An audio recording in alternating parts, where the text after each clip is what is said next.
What's going on, Talented World? This is the Talented 6 podcast. I'm your host, Gabriel. Call me G. We got a talented individual, a talented guest in the building today, man. DeShawn Woods. He's a good friend of mine. I just met you like, a year ago? That's fine, yeah. But at the end of the day, man, you cool people, Yeah. man. But and talk to the people, man. Introduce yourself a little bit. Yes, guys, my name is DeShawn Lamar Woods. Oh, middle name. Oh, we got to throw it in there, right? Hey, I mean, do your thing. DeShawn Lamar Woods. I was raised mostly in Columbus. I was born in New York. So, we're going to talk about a little bit today, right? I mean, I'm always down for that, man. Yeah, So, I didn't know you was from New York. Yeah, I was When did born you in move New to York. Columbus? I was 10. Oh, so you grew up there, but you like a lot of your high school, you know. Yeah, I mean, I considered that due to the fact that a lot of people don't even know I grew up in foster care.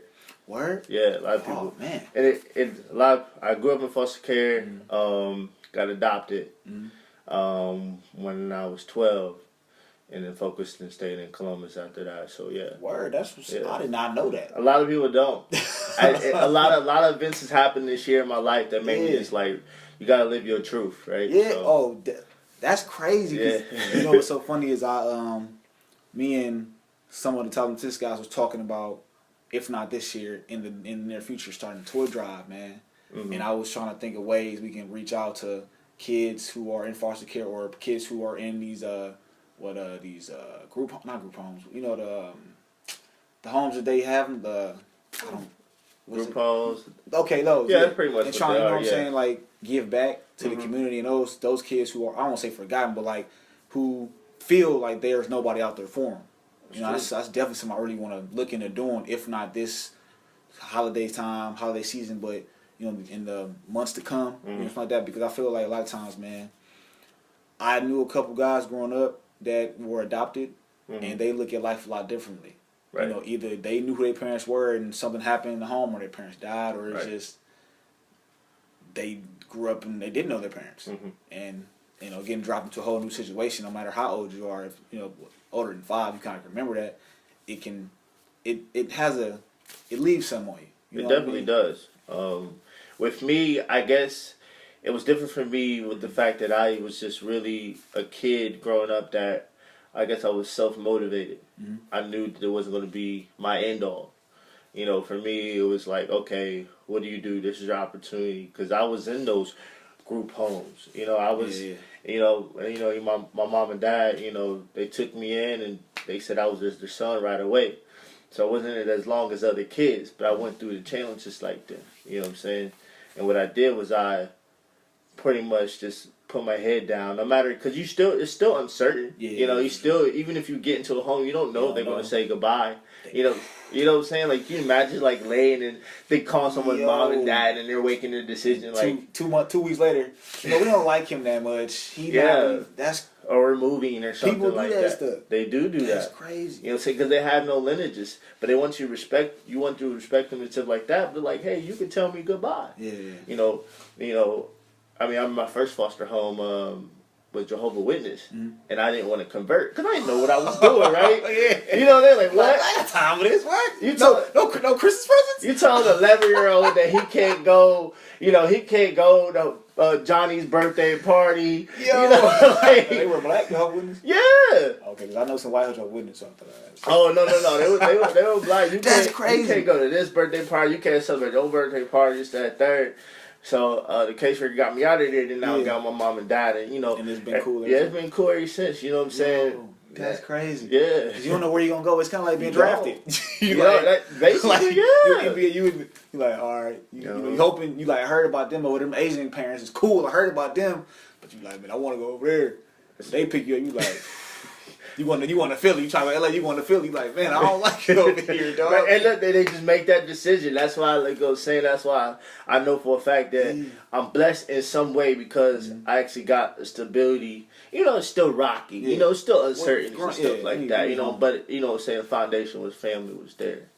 It's real crazy that you mentioned that because talking about it brought me back to this video I watched about 2 weeks ago about a lot of American parents adopting children in different countries, right? Right. And a lot of these are African children from these poor third world nations, which with horrible adoption agencies. Mm-hmm. These Americans are adopting them, Right. and 6 months later, because the adoption agency from these countries don't have the technology or the resources to reach out 3 months, 6 months later, these kids go missing. They do. Dude, I didn't know that organ harvesting is like a real business. It's a business. Like it's a black market, right? Yeah. All right, yeah. But they want. Now this is just me spitballing here. Mm-hmm. They want black babies because of the dominant gene that is proposed in African American or African people. Right. And plus, people don't give a shit, to be honest with you. Dude. You think about it. Because somebody was like, look at all the children in America who, especially in the big California, Texas, for big states who are without parents because of gang warfare or Mm-hmm. drugs, stuff like that. Mm-hmm. Well, look at all these American children who go unparented. But yet these people want these children from other countries. And I had me thinking, like, man, that's crazy.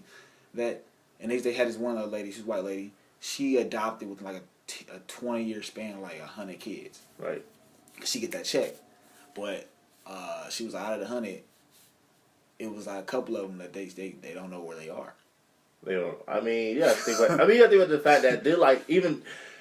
Oh man, it was crazy because we just had this conversation with someone about GMOs and food like that. Like, I know this African lady during my time. We'll get to my career and stuff like that. But time when I was over in Africa, and this lady was 65, and she had just had her 12th child. Like 65? gave birth? Gave birth. Think about it, they don't put they eat their regular food. They don't put no growth hormones. None of that stuff that we reprocess. No pesticides. They raise their own cattle. Whatever it is, it's what we eat that messes up our bodies and conditions to where we are. And no matter even if you go to Whole Foods, organic places, we're all. Do you think the government is doing something to our black women to make them not have kids? Well, that's the whole point. That's why I'm afraid to have my girl be on the birth control shot or on that depot stuff because I feel like they messing them up, man. That's the whole point of it, is to mess up the pregnancy or prevent it. So you gotta think about anything that's altering your body is going to affect it, right? Yeah. So it's just scary, man. Thinking about that stuff. Yeah. They've been trying to control the growth population since day one. That's why Planned Parenthood is on every corner. But you go out to, even in Columbus, you go out to Players, you don't see no Planned Parenthood. I haven't seen one since I moved out here. You haven't seen one? I ain't looking. I know in Cleveland, without looking, you just drive. You see about 4 or 5 just in down like in the city, and you like, oh, you didn't realize because it's kind of tucked behind it's either by a big apartment complex or tucked to the side. But they there. I seen them. Well, think about it. And then you go with that situation. Yeah. The fact that African American women are the strongest movement in this country. It's been in a while. I mean, they're getting. I mean, not even sound. Because I'm comfortable in my own life, but they're getting jobs. They're the most educated people. Man, we know black or white. What? Dude, the last since I graduated high school in 2007, and I just see a lot of my friends from high school when women who I don't know. You talking to them like, especially young black women. You like, yo, where'd you go to school? They're like, oh yeah, I'm going to my master's. Or I just got my master's. I got my double master's. I'm like, yo. What? That's what I'm saying. And we all wanted to graduate college and stuff. That was it. They is just they out here grinding, man. Right, they go right after. Shit, you know what I'm saying? Where'd you go to college at? I went to Wiley in Texas A&M. Oh, where? Went to HBCU first. I went to Texas A&M. How you like them HBCUs, man? I loved it. It was a good experience for me because it was South. You got to think, I'm a North kid going down to the rural South. Out there, huh? Oh, they out there, man. They crazy. Hey, man. Dang. I hear a lot. It was a debate going on Twitter a while back about somebody saying going to HBCU really would somebody who went to Ohio State said I didn't really miss out because even though I went to a predominantly white institution, the black population there, even though it was small, was so tight knit that it really didn't matter if I went to HBCU or not. Right. So I mean, I want your take because you went to both. Right. You know what I'm saying? So, what kind of helped you in your adult life as far as not even adult life, but the transition in college? Well, the thing about the fact that what I'm saying, in that situation, I was getting scholarship offers for basketball, and tour Maceo, and that was like the only school. Wiley got like out of all the schools I was getting offered, like that was at one. It was like, okay, hey, you know, we're gonna give him a shot, right? So I was like, okay, well that's good. So I didn't know where I was going. I was on a Greyhound. I had $23 in my pocket. Yeah. I know it's like a song that sounds like that, but seriously, I had like $23 in my pocket. I got on a Greyhound to Marshall, Texas. All right, that's when I realized that not all black folks are the same. Hell no. But you don't know that. Yeah, you know, they're totally the people in the South. Okay. The Gucci outfits to the fronts, the to the jabos hanging past. The clear Air Forces and shit. Yeah, it's like, you know, you get that in New York too. Yeah, the white tees. Those babe shoes. Like, all of the stuff, like, yeah, all kind of stuff, like the way their attitudes and everything. But they all really Southerners. They all sound the same. So you talk to a white person, think you talk to a black person, talk to a black person, talk to a white person. But my experience at Wiley was totally different. It was a shell shock, but it was small. It was only a small college, and they were filming this crazy things. They were filming. You remember the movie Great Debaters? Yeah. With Denzel, they were filming it on the campus because Wiley was like the first team to debate a. That's crazy. A Harvard that was school. A great movie. Yeah. It was like 1930 something or something like that. Or Jim Crow. Yeah, basically. so I met Journey Smollett. I think her last name may change now. She's hot. Her, Denzel, Forrest Whitaker. You see his eye? Is it really lazy eye? And the he got that joint, yo. Yeah, you know, he's like, but you don't pay attention. You still strong. Like, and then who is so crazy because if you think about the 6 degrees of separation, like this Nate Parker cat. You know, Birth of a Nation. He was on the campus that was like filming. one of his big one of the first movies, I believe. Yeah, so it's crazy. Like, and then to see this movie, not to get off of there. Crazy. Then I was like, I got an offer to try out at A&M, and I was like, you know what I'm saying. And then I mean, I was struggling at first, and then one of the coaches was like, this is no lie. I was like, if you can make 7 free throws in a row, we'll walk you on. Yeah. So what'd you do? I made 8 free throws in a row. Bruh, field goal, free throw percentage ain't never been that way. And you know what I said? You know, okay, fine. And then it was crazy. Assistant coach came over and said, why don't you go apply for the school, like, yesterday? And I said, okay, cool. And then I'm still thinking, maybe I'll be like a manager or something like that. And granted, I only saw the floor probably 2 games out of 3 years I was there. Yeah. But, you know, I got the experience, you know what I'm saying, like that, yeah. So I never really tell anybody, bro. But yeah, that was my experience. But then when I got to that school, that's when I got the closeness. That's when I realized that, hey, and it's so crazy because you stereotype the fact that, you know, black people are here, all athletes. And you don't want to think that way, but it's true, especially track. Like, they love us in track. You know what I'm saying? So track, so we all had a closeness together, shit like that. But I'm telling you, it was still a better experience than what people go through. I have friends with the Oklahoma regular students. So I would say A&M was probably a better experience. Now, the other school, Texas University, where you want to call it. They call it University of Texas. You know, that's totally different. Yeah, always, all the way through. Like, these Buckeyes fans here. I always tell people all the time, like, you Buckeyes fans, even though I, grew up in Columbus, I never seen a rival until I saw A&M and University of Texas. And I didn't mean to say it correctly, but I'm going to say it correctly. I understand. You know. Was it like, what do you mean rival? Like, what were they doing? It's, like, first of all, both fight songs against schools are in the alma mater. They come on now. So that's number one. So like that's you sworn enemy from jump. In the alma mater they be talking shit. Yeah. All day. Both of them. And then it was crazy because we were both part of the Big 12 at the time. You know, and that was a good thing. Now like the rivalry's gone. Now we don't care about it now in the SEC and stuff like that. So you get the both experience, but it helped me for the career. Yeah, so what did you go down there for, like, as far as, like, school-wise? I wanted to be a journalist, and then when I went to A&M, I got transferred. Yeah. So, we became communications, so my degree's in communications and stuff. Okay. So, like, what do you do now? Well, I'm a motivational speaker and a college basketball coach. Okay, like, to the motivational side, like, what's like the people you talk to? Like, what type of group you like? Okay, right now, I've been out to the Akron area, the Cleveland area. I'm speaking to various different camps, youth camps, foster care agencies, and stuff like that. Now. Oh, so that's what I was kind of going into that. Like, do you want to try to talk to the type of children that you were, or do you try to tell them that there is a better, like, don't get frustrated where you at now? You know what I'm saying? To the point where, because I know a lot of kids, you might meet them. Because I used to coach middle school, like, back in the day. Mm-hmm. And it's just seeing them kids now being high school seniors, juniors, just like, and they remember me and all the lessons that I've taught them or things that I've instilled in them. Right. It's kind of crazy. And I feel like, with you giving back to a young man or a young woman who's, like, grew up in the same situation as you. Mm-hmm. And is that why you kind of maybe wanted to do that? Or? Well, that's what it was. Like, I've spent so much time, I know, but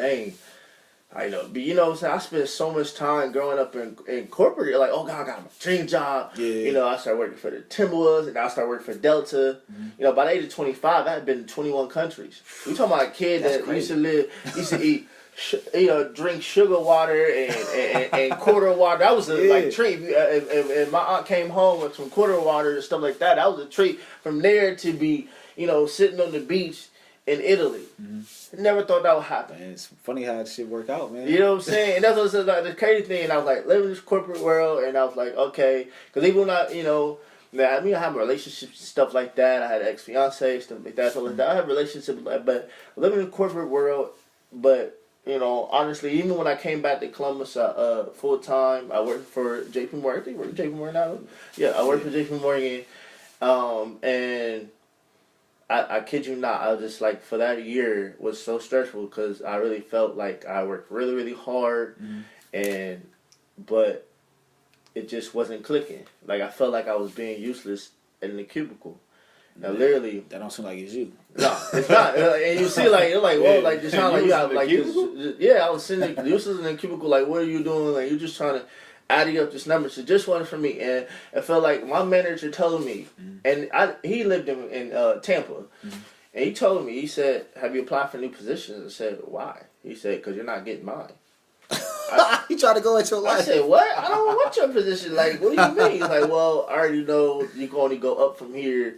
And I said, "Well, maybe I will ladder over somewhere." And just like that, it would just butt heads.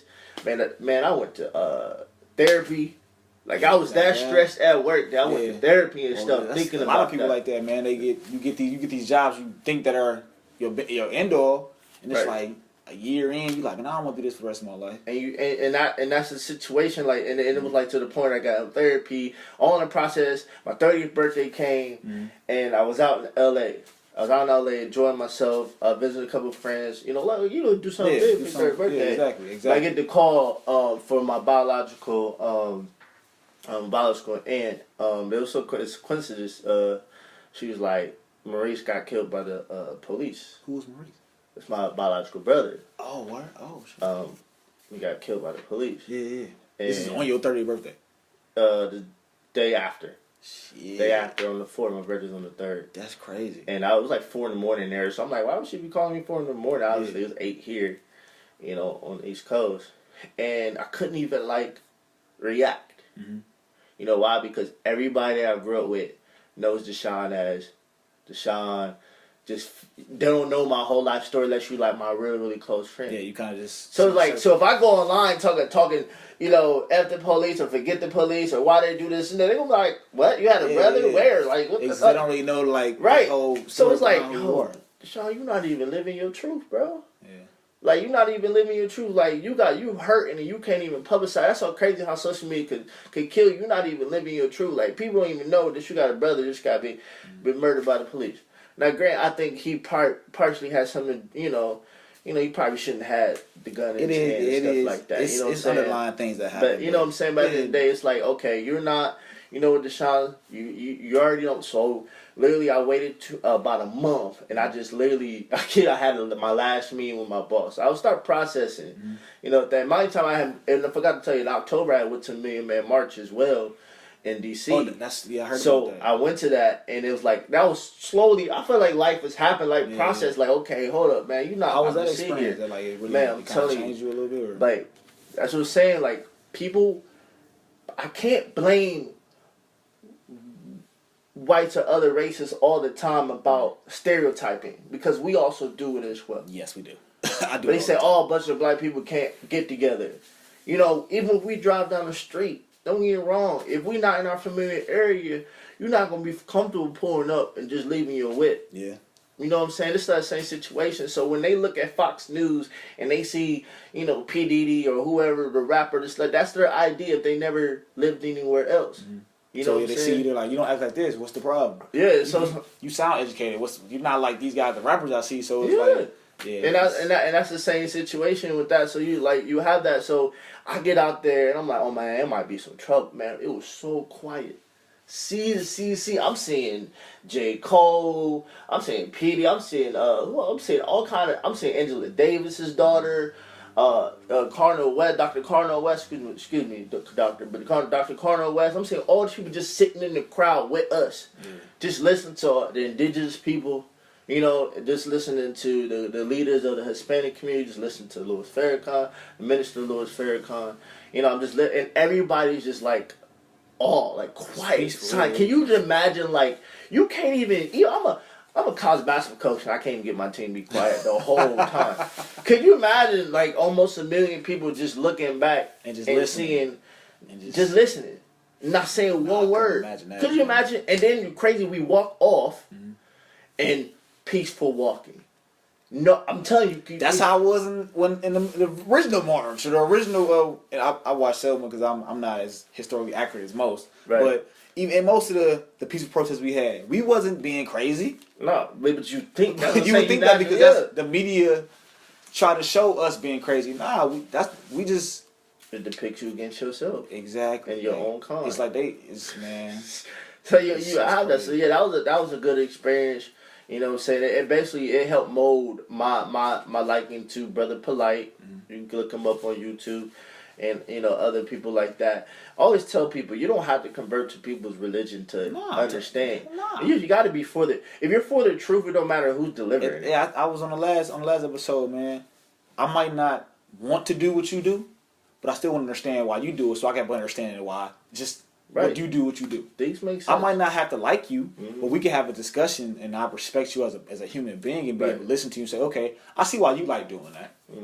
I'm gonna stay doing this, but I understand why. I understand what you were taught, and that's fine. I respect that, and that should be the end of it. I shouldn't be trying to convert you, or you convert me to something that we don't both understand. Great. It don't make I don't see no right in that, but we're submissive. Especially when it comes to religion, very submissive because also we've been taught that even through slavery. Like, you know, I was just writing down the head coach Kelvin. You know him too. Yeah. You know, we ride down together. We just talking about how like he was watching he saw Birth of the Nation as well. He just recently seen it. It was, you know, it got his little ringing up a little bit too. Yeah. And we were talking about how like you ever notice how black people like how we're so gung-ho religious. And white people get the same amount of success, if not more, and they're not even. They do. And it's reason because we're conditioned all through slavery, like that is our all and end all. Well, because God was going to save us. Like, right. God was going to save us. We were the chosen people. But also in the same light, you know, you better obey your master. You don't obey your master, your days on this life. And they say, like, it's more like you obey your mother. No, it's really, they're trying to say you obey your master. You should obey your parents. We don't say I don't want to get that message out there. I think sometimes, like, back to the religion point, that in a lot of that Sunday was the only time you had to be around your people and be safe, feel safe. Right. So religion became kind of, well, we're going to church on Sunday. This is talk to God. We're going to talk to God on Sunday. So it kind of, as generations brought up, during Jim Crow, the church was safe. You go to church, you know, Reverend Martin Luther King, you go there to get a message, to get uplifted, and to know things going to be okay. Mm-hmm. So over generation, when I grew up, we going to church. Going to church Sunday, going to church Wednesday, we going to church. That's you just did that. And even if when you got older you didn't want to go, why you not going to church? It's just, I feel like you said, it's just something that it's just been drilled in your brain. It's conditioning. Yep. That, you know what I'm saying? Even now, I believe in God. Mm-hmm. You know, I'm a very I won't say very religious, but I'm religious and I'm very spiritual. Right. Yeah.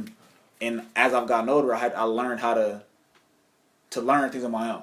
I don't just do it because I've been told. Right. I've learned different. I question a lot of things in the Bible because as you get older, you start to see, how is that possible? Or how does this add up? When I was 12, oh yeah, Dad, I guess it's right.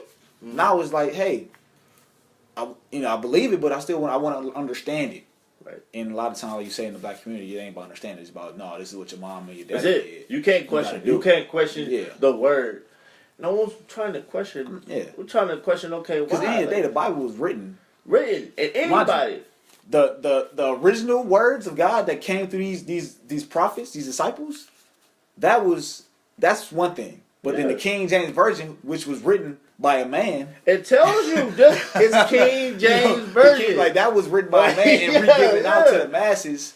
So you gotta understand, it's a lot of interpretation. I mean, at the end of the day, that's like if I tell you something, tell you to write it down. Write it down however you want, but just make sure you get the meanings of it. You give it to people. How they gonna know if it's more of you than more of me? Right. Unless they come and do the groundwork and come talk to themselves and ask the question. You know what I mean? But you can't question it in our community, right? That's why I stay to myself. You know, so I stay to myself for that. You can't preach on that, but you can preach. Yeah. Is looking out for others. Mm-hmm. This is what I'm preaching right now. Taking care of people. Like when I mean take care of people by, hey, how you doing? Yeah. Like I always tell people right now, like, did you imagine like just going to a shopping center and there's a reason why a person has a name tag. Address them by their name. Say, hey, how you doing, Karen? Yeah. Hey, how you doing, Philip? And you treat them like people. If we worry about how we treat everybody that we meet on every single day, I'm telling you right now, that's how the world's going to change. It'll be different. It's it. That's how it's going to change. All right, man. Let's jump to this real quick. Mm-hmm. You coaching? You assistant coach? Yeah, assistant head coach. Yeah. Assistant head coach varsity. No, it's only one team. It's college. One team. Yeah. So where's he coaching at? It's in Hillsborough, Ohio, Southern State Community College. Yeah. So what y'all running up there, man? Huh? What's y'all scheme? We gonna jump to what your career right now. Well, I mean, my goal right now, we're gonna try to win. That's number one. At the end of the day, that's what you want to do. I'm gonna try to win, but really, truthfully, be honest with you, you know, if these kids want to continue basketball and further education, you know, I have connections at the D1 level. I have connections, you know, at different levels. But more importantly, at the same time, we want these kids to understand that it's only 2 years, and then you can move on. We're a 4-year school, but we want kids to be with us for 2 years and then move on further. You know, so like that. We want to implement a different plan. We're in the rural area of Ohio. Yeah, Hillsborough. Yeah, I've never that's driven by there. You know, I've seen it on Google. I don't even want to say like Trump area, but because that's what I'm trying to say. It is though. But when we driving down the freaking highway, embrace your truth, bro. Yeah, it's like, Trump when area. we drive on the highway, it's all we see. I was driving back from New York and I see this huge sign. It's in Pennsylvania. It was billboard sign, like huge. Somebody painted it. It wasn't a bill. It was like somebody painted Trump and Pence on it. Mm-hmm. That's the time we live in, dog. Like it like don't matter what he. So you know when you drive by there, they are voting for that person. Right. There is no, I don't know. I don't want to say that. No, it is what it is. Who else? I kind of had a mind to stop, buy some spray paint, go back and write Trump, Pence, eat shit. But I said I don't want to go to jail because it was like 4 in the afternoon. It ain't even worth it. Because like on Wednesday, all of it's gone.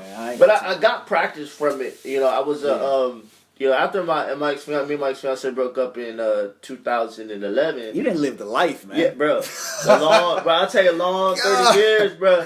You didn't live the life. Fiance, ex-fiance. Yeah, she from Cleveland. She married now and everything. She got kids? You got kids, bro? You got kids? No. You sure, man?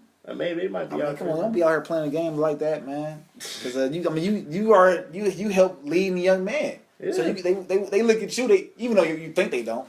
They look at you like that's a coach. Look, I'm here for the people. Yeah. You know what I'm saying? I'll tell you straight up. You know what I'm saying? I'm here for the people. So I live by example as well, but I'm also revamping my whole. I thought the whole thing, because our parent condition was, oh yeah, you go get this corporate job and you work your way up and you work. But you ain't happy. You ain't happy. There is no unless that's what you want to do. Psychologist, man. Yeah. But it's cool. I mean, some people should. You know what I'm saying? But it also things happen for a reason. I'm not trying to work 50 years for somebody else just to get by and maybe see my retirement. I'm telling you right now. Like that's not what's happening. Because at this rate, we gotta work till we fucking 85. But think about it. You know what I'm saying? Even when we came out of school, like it was go work for corporations. You go talk to a college kid right now. I'm gonna start my own company. Oh yeah, that's what am I hearing that? Man, what? There's so many startups now. My dad go get you a trade. If you don't want to go to college, Army will get you a trade, bro. There is no, Dad, I want to do this though. I'm gonna try and get into apps. But back then it was just there was no smartphone. Technology was just remember in high school, man. Get on the computer looking at porn. That shit had to beep beep. That shit had to load up so slow. I'm not even gonna say porn, but looking at anything on the internet. I kind of took it to the extreme, but just looking up anything on there, it took forever to load up. Yeah. So in my mind, I don't want to do IT work. I don't want to be somebody that work and do this code or whatever. Back then, I want to play basketball. I want to play sports. I want to go to college. Right, yeah. I don't know. I want to write a book or some little things like that on a grandiose scale. Instead of, I want to start my own business. I want to, the guy that cut grass in summer, he started landscaping business. People wasn't trying to do that. Everybody wanted to play sports. Any male wanted to play sports. And then if you come play sports, you sold drugs. Yeah. And I'm gonna say these kids come up so much already ready, especially with these app situations. Like I met forgot his name, but I don't know him anyway. So I met the guy who basically made he's a billionaire off of eBay and Amazon. What he do? Okay. He do that illegal shit? No, it's all legal. I know it's legal, but the people that on Amazon say it's illegal. They don't like it. Oh, you talking about where you you take a picture or something, yeah, and then you sell it, but you don't. Yeah, he do that. He got it, yeah. But he said, nah, it's legal. It's legal. It's legal. It's legal to. But do. It's a software because you can't. It's a software that he has personally that he has a patent that it makes you allowed to do it. But who cares if it comes? If you buy something on eBay and it come in an Amazon box, it come in an Amazon box. Right, okay, let me ask you, Sean. Boom, you got a company. Let's say you make soles for shoes, right? Mm-hmm. That's your company. Now, I might come to your site, oh, this is cool, but I don't buy none. I go there, I Google, I forget the name, I Google Souls by Sean, and I get all these different sites. I go here, oh, this is eBay, and I forget your shit costs $29.99. This shit is $40. Mm-hmm. But because I forgot your site, I go here, I'm going to buy it. They making an extra profit off your shit, and when I get the shit that they bought from you and sent to me, you think you making a sale, which, yeah, you is, but they getting $20 of that shit. I get it. I don't like these. Because this has happened. Mm-hmm. I send it back to you. So guess who cover all that refund shit? You do. You got to refund me my $20. Mm-hmm. You got to take your stock back. Amazon, you got to pay Amazon because they charge you for the fee to come back. And guess who got the $20? They ain't going to do shit else. That dude. So now you $10 in the hole for doing all the extra shit. You see what I'm saying? No, that's where it's bad. Because now you out of money and you like, why everybody sending our shit back? Because you don't know. You're like, what's going on? Right. Because it was another podcast too. They was like, people are getting these things from Amazon or thinking this work from eBay in Amazon boxes, and they send it back because they thought it was the wrong thing. Right. Something that simple because people are that lazy. But now you're out of money. You losing $10,000 in money in overhead because now you got to pay all this money out because you had a very good business. People actually buying shit. And guess what I'm doing? I ain't got to worry about that shit. I'm making my $10 off 100 people a day. 100 people an hour buying your shit and from my eBay site. Now, because if people weren't lazy, guess what they'll do? They'll research. Let me see if I can find it cheaper. Because I know I do. I'll type in one thing. Yeah. Because I ain't got time to be spending $20 and I don't like sending shit back. That's more time out of my day. Yeah. If I ain't gonna lie to you, I went to Big Lots and bought some suction cups, put on the back of my bathroom door to hang bathroom tiles. They don't work. They was $4 for 3. Guess what I'm gonna do? Who told you to do that? It was $4. I just was like, let me see if they work. It was the suction cups. It's just don't worry. That's not the point. That's not the point. That's not the point. Okay. My point is, I was supposed to take them away yesterday. I bought them on Friday. Guess what I did with them today? They sit in my car. You know why? Because I'm lazy. I don't want to take them back. Because I really don't feel like having to go in there and explain to this lady why I got to take them back. This is what's wrong with society. What else you use them for? No, these suction cups. What am I using for? What would you try to hang stuff on them for? Because that's what they're for. They bathroom suction cups. Okay. All I'm saying is, the point of the story is that people are inherently lazy. Lazy. And to your point, what dude is doing is wrong. It's not illegal. It is wrong. Because he is taking these people who are actually trying to make a way for themselves, make their own business, small business people. They losing money. Yeah. I mean, I understand that. Totally understand that. Tell your boy to stop doing it. Tell this guy who you don't know to stop doing this shit. We only had 2 conversations. I'd probably never talk to him again. Well, that's my law. I just talk about this shit. I think you should write a letter to somebody about that. I'm not writing a letter to somebody because I ain't gonna lie to you. I thought about doing it myself. Right. Now you can't do it. You know, tell us anybody like look you up. Nope. Man, it is what it is. Why you ain't do why you ain't go trick or treat, man? Trick or treat? Yeah. Cause I have some soldiers to get ready for our first game on Friday. Let me tell you. So I went out. I was yesterday for a trick or treating party, and why is it on Halloween weekends that girls think it's okay to wear nothing? Why? Because I went out and you saw a lot of sexy Ninja Turtles. You see a lot of sexy Deadpools. I saw a ninja with a thong on yesterday. Talking about a lady, right? Yeah, she was. Okay. These are all women. These are all women. I mean, no discrimination in that. No, if it was a guy, he had a really nice ass, but it wasn't because I saw her face and she had titties. So yeah, that's not happening. My thing is though, like, that's not cool, man. If you're gonna wear that shit, wear it all year round. I don't want to see just on Halloween because I gotta go out on Halloween. That's an excuse for anybody to be something they're not, right? I was Drake for Halloween. Right. And you're a dark skinned dude. Nah, bro, I was light skinned. I had the pale face on. See, What? It's so crazy how we don't even think about the fact that we put pale faces on, but get mad when the other people. I don't get mad. I find it funny and slightly disturbing because at the end of the day, people know what they're doing. So somebody was like rubbing that charcoal in their face and was like, "Y'all look stupid," but it was like, "I don't care. This is gonna be funny to somebody." When I was doing, I was just like, "I'm Drake. Drake Black. He's just a lighter version of me, so I gotta." You put a lot of charcoal. A lot of boy. I was at the bar and I seen a dude in blackface. He was like a cat though. Yeah, I seen online. I seen Trina picture where she's that. What's the girl that was the Joker's girlfriend in Harley Quinn? Everybody was yeah, because all these women crazy for real. So to answer your question about how I feel about that, I feel that chicks crazy, man. People always trying to find an excuse to publicize, I don't know, what, being black? Sexuality, I guess. Man, if you just want to be naked, just be naked, man. Everybody think about who they look up to. Women look up to. They may not be like a Kim Kardashian or Beyonce. All the people are half naked, right? I love me some Black China. But be more like Michelle Obama.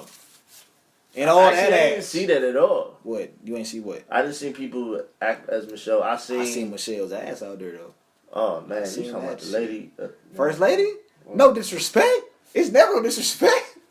But when you got that wagon back there, what you want? I'm not pointing at it. I'm not sexualizing. What's the word? Sexualizing it? It don't matter. All I'm saying is I respect her squat game. It's on 100. All I'm saying, you got to give respect to words. Respect is always due. You see, hey Sean, you were working out. You look good, dog. Hey Miss First Lady, see that ass? She's the baddest first lady probably ever will see ever. Barbara Bush was that motherfucker. You a dirty. You don't know no Barbara Bush. Come on, Barbara Bush. Over there looking like Queen Elizabeth. You silly, man. All right, but I got a question for you, man. Because I had a young lady of mine tell me this story the other day.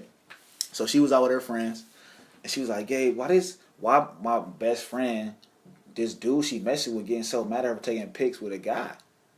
So my question is, would you get mad at the girl who not your girl? Y'all might be messing around a little bit, but would you gonna get mad at her for taking pics on the snap with somebody else? Man, that's go back to your 2 episodes situation. I don't know. I just actually it popped in my head, and I was like, man, I gotta ask because at the end of the day, if you care. Man, if you care, you don't care, dog. It's How's not that? your girl, man. No, there's not. But no one claims anyone. So no one claims anyone, but so they're gonna be mad because that's just situation shit. You gotta think about that. You right. It's whatever. But I mean, the thing I think I don't like personally what's that? is the chicks that always the women who are lying talking about how I don't publicize my relationship. They don't ever know who I'm dating. This, that, so they want to know what you want in your life. Yeah, but about 5 months down the line, I'm expecting a baby. Well, who the hell knocking you up then? Why ain't you advertise? You keep that shit quiet too. Yo, why is you advertising the baby? Yo, listen, women will put a pick up, but he ain't the one that stay smashing. That's crazy you said that. That happened to me a couple months ago. Right. A friend of mine who we was cool. You know what I'm saying? We don't really talk like that, but just know we used to talk back in the day. Mm-hmm. And I was like, I seen her 2 months ago. I was like, yo, you pregnant? Mind you, we don't talk. We ain't talking about it. Like, yo, I follow you on social media. Ain't not nan person. None. No male been on your shit, but your brother. They think it's cute. And your dad. They think it's cute. I see you and I'm like, You 65 was pregnant. Yeah, and they think it's okay. Like, no, it's not okay for you to act like you've been. At the end of the day, I don't care. It's funny, like you said. You will care. If you ever like your girl's pictures, all her pictures. Next thing you know, are you jumping in the DMs though? Who, me? Yeah. Nah, but mine's been popping lately. I don't know why. Talk about it. Let's go. My dear man, look, the way I carry myself. That might be what the way I carry myself. Yes, I do like R&B music. I do snap a lot of my. Oh, what's a man like you, single in Columbus? You know, you flourishing in what you're doing right now. What's a man like you look for, or like how your dating game going? That's I feel like people want to know. Man, it's on hope because I really feel. And I'm gonna tell you why, man. Yeah. Be honest with you, you know, I look at my history. You know what I'm saying? I was my myself for 5 years, and then I passed up on. I could have worked for the Los Angeles Lakers. Why are you doing these things, man? Why you not? Because you get in relationships and you make it all. Especially you gotta say when a guy likes a woman, loves a woman, it's totally different. So you give up and you don't try things. Okay, so bam, we break up. I feel fully moved because I was working at Minnesota. I was working in Minnesota, so I was like back and forth. I fully moved back here. You know what I'm saying? And 2 years now, 2 or 3 years go down. Now I meet another girl. We were together for 2 years, 2.5 years. Passive opportunities. You like staying in relationships. Yeah, yeah, I'm a relationship. Why you passive opportunities, bruh? Because you fuck love, man. Think about it. What happened in our story? What happened when I first talked to you? Right. I said to tell you, like, I've been rejected as a kid. So the first thing you do as an adult, so when you attach, you automatically attach. It makes sense. You know what I'm saying? When you put it in that context, yeah. You know what I'm saying? You attach those things, but, I ain't doing it no more. Man, nah. I'm trying to start my own business. Yeah. You know what I'm saying? I'm starting from scratch. You know? I don't want you to give, your business plan out to the people, but what will it entail? Is it going to be more catered to your motivational speaking? But it's gonna be partial motivational speaking. Right now, look, I'm back studying again. I'm trying to pass this NASM personal training program so I could be a certified personal trainer as well. That was to help with the motivational speaking. My ultimate goal is to open up some fitness centers. At least 2 or 3 of them within the next. So you got some goals, man. You got some dreams. You got aspirations. I don't want to work for nobody no more. Oh, of course not. You know what I'm saying? Like I said, like I was saying, like I walked, like literally, I gave my boss a 2-hour notice. And you just walked out? I literally said, you have a resignation in 2 hours and walked out and never went back. Dang. Like, I did that, but plan. I did it for my 2 weeks, but I just called off. No 2 weeks. 2 hours. I only get that because I wanted to clear off my desk without, you know what I'm saying? It was easier because it was over the phone because he lived in Tampa. It wasn't like it was on my face. So I gave him 2 hours. I really had no plan. I just woke up, was like, that's what I'm saying. Like, you know what? Things got to change. These are what I do. So I was chilling for a second, and then, Kelvin, who's the head coach, he wanted me to help him out on some workouts. You know what I'm saying? Because I used to personally train high school kids. Because I was a high school coach as well. I was a high school coach. And I'm telling you, it's always, you remember saying I was at a black college and white school, so I was an assistant varsity coach at Columbus Mifflin, the school I went to. And then I became a head coach at an all-white school, predominantly Trump support land. So it goes like that. You know what I'm saying? So I had the experience on both sides. You know, so the high school coach, then after 2 seasons, I walked away. I could have faced, I had FBI threats, this, that, there. People, not FBI, but I had to contact FBI because I had, like, my mailbox. Somebody said. From people that out in the school? Yeah. And we won a conference championship. My first year as a head coach. We won. They said if my car goes off the road, I can say it's not because it's over with. If my car goes off the road, it's not an accident. Oh, that was in my mailbox. So that means somebody at staff or somebody gave me access to whatever it was. That's crazy. And I still finished out the season. I still finished out the season with 18-6, my first year as a head coach. You know, saying stuff like that, and I walked away from the game. Why? Because relationship, I wanted to be all up under her. Man, listen. All up under her. Stop doing it. Well, now you know. I know. Now you know. I'm good. We don't do that shit no more. I'm good now. I got all these players and stuff like that. Nothing's changing. Nothing. It's all changing. Motivational speaking. college basketball coach. That might, we're building That's a really good program. Yeah. Oh yeah, we're building a program for real. You know what I'm saying? Me and Kelvin building a program. Let us know. It don't matter where we're at. We face the devil in this out every day. So no matter what kind of adversity we gonna face, it don't matter. We took our kids to Georgetown, Ohio. It was like basically the dump of Ohio, pretty much. No, I've been to some pretty good places. And you know what I'm saying? And we took them through a parade. Black kids walked through a parade, and all white country folks. And you know what? They loved us. Of course they do. Y'all play basketball. Yeah, that's what I said. But they didn't know nothing about the school. You know what I'm saying? So, and it's really cool that you have this freedom because we're not part of NCAA. It's called UCAA. You can play 4-year and 2-year schools. Okay. So it's like basically, so we have a little bit more freedom. On your schedule and stuff like that. The schedule, we get flexible, and it's up to us to put our program on the map of what we choose to do. So that's a good thing with that. So, I mean, that's what's going on with me now. Like I said, right now I'm doing the NASM situations so I can open up some fitness centers and and also get my motivational speaking up rolling. That's what's up, man. That's dope, man. That's what that is. Well, brother, I appreciate you coming through, man. DeShawn Woods, a talented young man, talented brother, man. He's definitely gonna have you on some future episodes, man. You know what I'm saying? I'm here for. I've lived a long 30 years, bro. Yeah, dog. Look at my grades, man. I got grades everywhere. I'm trying to tell you. Just for man is there for you, dog. Yeah. But, hey, I'm gonna give it a shot though. Real talk. You mind if I give a plug out to the school real quick? Oh yeah, give a plug, man. All right, everybody, whoever listening, check this out, man. This is DeShawn Woods, over coach at Southern State Community College down in Hillsborough, Ohio. Understand that you guys like brothers and people basically do something positive. I want you guys to support us the best way you can. Come down to Hillsborough or look up our schedule.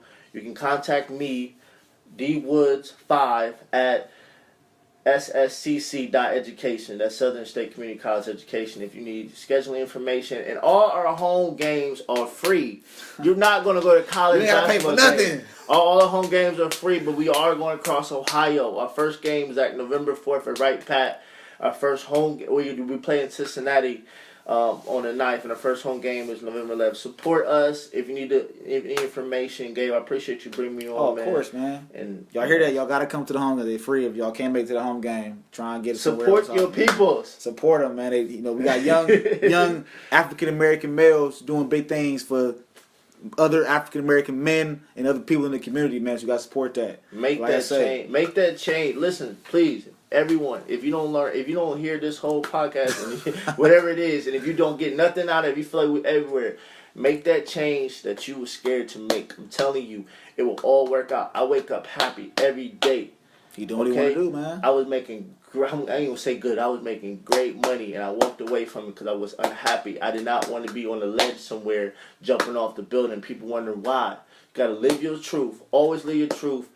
And go pursue whatever. If you want to do hair and makeup, go do that. I see everybody got tutorials. Go do that. Make that bread. Makeup artists, turn up. Do what you gotta do, man. But Gabe, man, appreciate you, man. Oh yeah, man. 100%. The Talented 6 podcast, man. If you haven't already, subscribe. Check us out. Check out the blog. We got some fire coming this week from a lot of guys. Feature artists coming soon. Like I say, check us out, man. Stay black, stay white, whatever you is, stay that shit. Embrace your truth. Love you. Talented 6 podcast. We out. Peace.